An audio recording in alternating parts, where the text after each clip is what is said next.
Guys, it's your favorite federal informant. Listen, you guys, I am on vacation, but I wanted to pop in and talk about this thing that's going on. I know you guys heard about it. A lot of people have questions. I wanted to come and address it. If you guys don't know, Diddy told the defense and the prosecution that they want that. He wants them both to turn in similar cases like Diddy's, okay? And by similar, it means you got convicted of one or two things of the Mann Act and you had no criminal priors. Now, a lot of the Diddy goons, the Diddy idiots were like, ooh, did he gonna walk? He ain't even been doing jail time. To which I said, okay, stop. Okay. Diddy might have beat Rico. And it was a crushing it was a crushing blow to victims, to women, to anybody that doesn't stand with abuse, right? Did he beat Rico? But there's more to that story, but let's stick on topic. Okay. And apparently the jury said, we don't care what happened with Jane and Cassie, but because you were their boyfriend or their man, I guess you own them and you can do what you want. However, the one thing that kept coming up that a lot of people overlooked was that he was convicted on two major sex crimes. The Mann Act, they are major federal crimes. Okay. And I did some research. I talked to my legal people and I took notes. So, whenever I take notes, this is going to be good. Okay. Now, what did the judge ask for? He asked for comparable case law or statistics on similar man convictions. Now, first of all, this request is not unusual, but it is never neutral. It usually signals one or two things. One, that the judge is exploring options to justify a lighter sentence or release, especially if they're asking about parole eligibility, probation, or sentencing ranges. Two, the judge is building a case for why Diddy should not get leniency. By establishing how others were treated in similar cases, they could argue that letting Diddy off lightly would be inconsistent or unjustified. So the big question, all right, I'm actually being texted by Tissa. So the big question is what context the judge asks us. And the thing is, if we look at the Diddy case, this is where things get tricky. The judge has already denied bail and called Diddy violent. Present, He read and no into longer filth. has a The voice judge who will was not pursue happy. justice for her Okay, and accusation. said his community ties As make of him the more taken dangerous, against Diddy, not less. So it's no gonna be hard for expansion of the Diddy to rebrand investigation, himself. no The judge isolation also orders, has letters from no multiple equipment victims who access, explicitly no said he's a suspension threat of attorney and allegedly communication. wielded violence as a means of control. Diddy has access, money, and potential leverage over witnesses, and the judges don't like to be made a fool of. And if Diddy walks and does something shady again, and I think he actually will do something shady again, it reflects directly on the court. And you guys, listen, the verdict of the jury threw us for a loop, but the fact that the judge said all this in court and deny bail, I mean, come on. I think we can put two together. This does not look like someone that's looking to cut Diddy a break, and him being able to walk straight with time served, baby, that's cutting Diddy a break. Okay, so why ask about the comparable Mann Act sentences? Okay, they said, listen, Tissa, there's three possible reasons. One, judicial cover.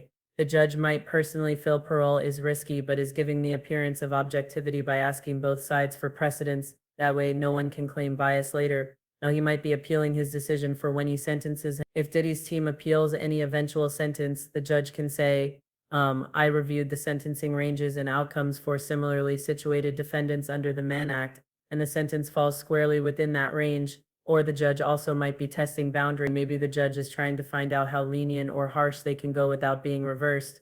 They could be considering probation in theory, but still leaning towards prison unless Diddy's team provides extraordinary mitigating evidence. Now let's talk about that mitigating evidence. Remember when I told you guys that Diddy's team, I believe, are trying to shut up any content creators that are still criminal with them?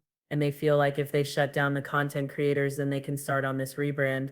Think about it. It would shut us up by July, August, September, and then you got a little bit of October to get this Mother Teresa Hail Mary that they think is going to wipe Diddy's record clean. Unfortunately, a lot of evidence that the jury wasn't, a lot of witness statements and affidavit that the jury didn't see. The judge is privy to all that, and all that is going into his decision. Okay, so again, I actually said, but do you really think there is any type of risk of Diddy walking with just parole? I said, but I had to take it to the people that actually practice law. And they said, right now, Tissa, it is super low. And I'm like, okay, but why? Because y'all also said it was super low that he was going to beat the Rico charger. Well, that's not true. They said the Cassie charges were super low. They said, one, the Mann Act is a serious federal charge. And even though it's sometimes used strategically in civil or hybrid cases, judges take it very seriously when paired with violence and pattern behavior. Judge Era, when did he was asking for bail, said not only is he violent, but there is a pattern of violence. Public sentiment, they also will take this, it's low because public sentiment and visibility are sky high, and the DOJ knows this is a credibility test. Again, remember, Maureen Comey said this is chilling for victims. It will have a chilling effect. And if the judge already said Diddy is violent and a threat and denied bail, and then suddenly letting him walk would make the judge look wildly inconsistent. unless new facts came to light. So what do we think about the judge? This is just my personal take. I think the judge is doing due diligence checking to see if there's any legal wiggle room. But based on prior comments, it sounds like this judge already sees Diddy as a danger and it's just asking for case comparisons to legally reinforce whatever sentence he's already decided on. So unless Diddy pulls a legal rabbit off the hat, he's unlikely to walk with this parole. This request is probably more about sentencing justification than lenience. Okay, so here's the thing, right? Okay, what type of language? And I just want to refresh your memory, the type of language that slams the door on parole or probation. And listen, let's get into this. He said Diddy was a batterer. This is not just commentary. That is legal language it suggests a pattern of violence, not a one-time incident. And the judge is accepting allegations as credible and maybe treating them as established facts for purposes of sentencing or bail decision. And it undercuts any claim that did violent behavior is isolated, provoked, or misunderstood. Judges should casually just don't throw out that word unless they want it to stick around on the official and record. no He longer also has said a your voice client who will admitted he is pursue violent and justice tried for to her preemptively accusation. enter a batter program. As of This the is taken huge against because Diddy, pre-sentencing no review expansion of the rehabilitation attempts like investigation, enrolling in no a battery isolation program orders, are often seen no by equipment judges as damage access, control and no not suspension sincere of attorney The fact that Diddy communication. knew to enroll in that program shows consciousness of guilt. He anticipated legal trouble. Admission of violence undercuts any "I didn't do it" or "this was exaggerated." And if the judge believes the admission wasn't just PR but rooted in truth, it justifies custodial sentencing over any community supervision. Okay. Now also the judge said this type of violence comes suddenly, quickly, and with no warning.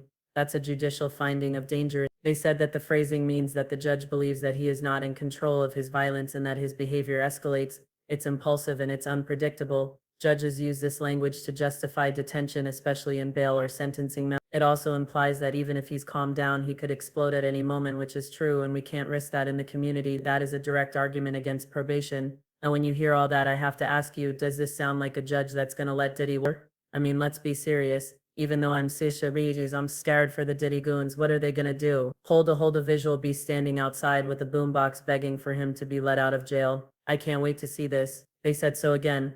I don't think it, or actually absolutely not. If anything, a judge is building a sentencing record that says, even if this man has money, power, and influence, he is violent, he is dangerous, and he is incapable of safely existing in the community. He tried to game the system with a batter program. He admitted what he did, and I'm not playing along. Again, these statements make it legally and politically almost impossible for the judge to grant parole without massive backlash or risk if Diddy reoffends or contacts a victim after release. It's on the court. This isn't a judge looking for an excuse to show mercy. It's a judge locking in a narrative of violence, manipulation, and danger. Any future sentencing or probation denial can be backed by this exact language. So unless something drastic changes, probation or parole is extremely unlikely. You're watching a legal system slowly setting the foundation for a multi-year custodial sentence, or at the very least, strictly monitored. Okay? There's strictly monitored movements. Again, listen, at the end of the day, I don't know. It is what it is. We are expecting that Diddy will actually do some jail time. I don't think that the judge is actually going to take the time and go through all this and make all these notes just to let him out on the public. Now, did he really offend? That's a different subject. I 100% think thinks he will, but you never know. Maybe in Mark Agnifilio's loving arms he has found a new version of himself, because we know that Mark is doing his best to uplift that man. Anyway, y'all let me know what you think in the comments. I'll talk to y'all later.